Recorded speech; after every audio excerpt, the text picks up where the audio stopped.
People say, well, money can't buy happiness, and they're absolutely right. But it does make it easier. I firmly believe that. I really look at money as being something that is totally unessential, but something that you should certainly try and have enough of. It means that there are problems that you would have if you didn't have money that you just won't have, to the same extent. If the world collapses, if wars begin, if everything else, I'm not sure that it matters from an economic standpoint what happens as far as Trump is concerned, but I would like to think that I can weather most, and I would like to think that most people can. I don't want more or less than anybody else. My life was so great in so many ways. I think I've done a really great job of getting out of trouble. Well, nobody's bailing me out. I bail myself out. I was at the highest of all pedestals. Beautiful wife, beautiful everything. The hottest in the country. I mean, life was just a bowl of cherries. The highest point, everything I touched turned to gold immediately. Everything I did turned to gold, and life started getting boring. And then one day, the pedestal was knocked out from under me. I had $975 million worth of personal debt. It was unbelievable, to be perfectly honest, and it's really not that big a situation, I think that I'm a rather, and you will be surprised, but I can be a rather humble person if I want to be, if I feel I'm in the right environment.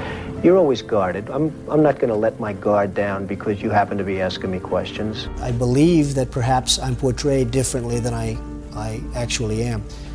I believe I'm portrayed in a rougher sense than the actual product. And I hope that's true, because I hope the actual product is a lot more mellow than the portrayal. I think people see me as a fighter. I think people have always seen me as a fighter. They know that I don't take a lot of crap from people and from others, and my life would be a lot easier if I did, to be perfectly honest. Well, I don't know, is that supposed to be a compliment or not? I'm not sure. Now, when you're in a depression, you have to sort of go with the punches. You have to go see your banks. You have to deal with people. I used to say to people, someday I'd like to be poor, just for a little while, just to see who's going to remain loyal to me. And I think that's the thing that I learned more than anything else. There were specifically 24 or 25 people that I have earmarked who were very disloyal, who shouldn't have been disloyal. It is a shame, isn't it? Yes. It is a shame. It is just absolutely and totally ridiculous. Because I'm like this great loyalty freak. I'm loyal to a point of the absurd. I stay with people. I like to listen to people, what they think. I create stars. I love creating stars. And there are very capable people in this country. But I love to help people. I do. I love helping people. There's nothing better. There's nothing that makes me feel better. It's like a creation process. It's almost like creating a building. I built this empire, and I did it by myself. Nobody did it for me. You have no idea the pressure that's put on me by everybody in the country. I think it's a very mean life. Well, you never really know. I think I'm pretty outspoken, and that's not probably a good thing in terms of a politician. Well, it becomes a somewhat impersonal life, unfortunately, and I will tell you that I'm not sure that that's a very good thing or a very healthy thing, but it's where I am, and there's not, unfortunately, very much I can do about it, but maybe I wouldn't want to. Wall Street has a lot of respect for Trump. Well, respect can lead to other things, and you can create the right attitude. I mean, I've done a lot. I've done things that I really enjoy, and I've done things that I hope are aesthetically pleasing to all of you folks in terms of New York and what I've done in other places. We're very proud of it, and that's really pretty much where I want to be. So I enjoy the creative process. I like building things. I like building beautiful buildings. I like doing other things. It really gives you something to do with your life, and it's something that you can feel fulfilled and proud of when you're finished. And so I just keep going forward. And when I'm not excited by something, I'm going to stop. And I enjoy what I do. I love what I do, and I hope I do it well. I've always said, money isn't a totally essential ingredient, but it does make life a little bit easier. I really have a theory that some people are not destined to make a lot of money, and that's fine, and they can be very happy. Not everybody is meant to be a business person. Those people shouldn't be, because they'll ruin their lives. I mean, they'll go and they'll put up their house, and they'll mortgage their cars and everything else they own, and they'll go into business, and they shouldn't necessarily be in business. They might learn that, and they also might learn that they shouldn't try making too much money. I have my friends. I have some very, very good friends, and I guess I have some very good enemies, and I like it that way somehow. And I really believe in trashing your enemies and really being loyal to your friends. I'm a strong believer in loyalty. I absolutely feel that, yes. I don't think there's any question.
question in my mind. I'm absolutely a believer in marriage. I'm an absolute believer in fidelity. But if a marriage isn't working, that's a different ballgame. It's like my mother and father. They were married 63 years. And it was just one of those things. It wasn't work. I've always heard you have to work at a good relationship. My father didn't work at a good relationship. He went home, he had dinner, he went to bed, he took it easy, he watched television. My mother did the same thing. She cooked them dinner. But I always heard you have to work, work, work. I mean, that's it. A relationship we have to work at it, in my opinion, doesn't work. So maybe I'm wrong. I work very hard from early in the morning till late in the evening. I don't want to go home and have to work at a relationship. I think that a lot of people would disagree with that, and I think most people would disagree, and I think that's great. I mean, that's what it's all about. I hate the concept of a prenuptial agreement because it basically says, if and when you get divorced, this is what you're going to get. Right. And there's something very bad about that. But I think it's a modern-day necessity. Well, I guess I look at everything like a deal. I mean, you know, it's just one of those things. The reason for a prenuptial agreement is it takes away uncertainty. When it takes away uncertainty, it's quiet, it's nice, it's clean. And frankly, I guess there's a limit. I think that because somebody marries somebody that built something huge doesn't necessarily mean that just because they get a divorce that they should end up, you know, like the Queen of Sheba. Not Ivana, not Marla, nobody. I want them to be happy, absolutely. They're the mother of my children, the mothers of my children. So I want them to be happy, and I have a good relationship with both of them. If you have the money, having children is great. There's nothing...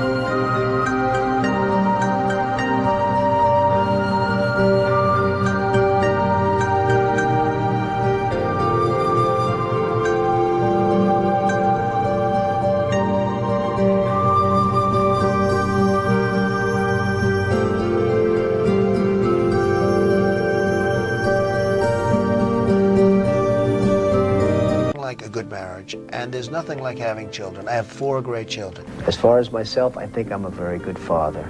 I've been a very good provider, and I guess you have to leave it like that. I believe that if a man leaves a woman for almost any reason, that particular person, the man, is going to be at a major disadvantage in terms of the public eye. There's no question about it. I didn't think of it that way. See, you tend not to think of it that way. You know, they develop sort of an image for somebody, and that's what they want to go with. Nothing much I can do about it. I did learn for myself that I don't want to be open. I don't want to make myself vulnerable. I also learned that you have to do what you want to do.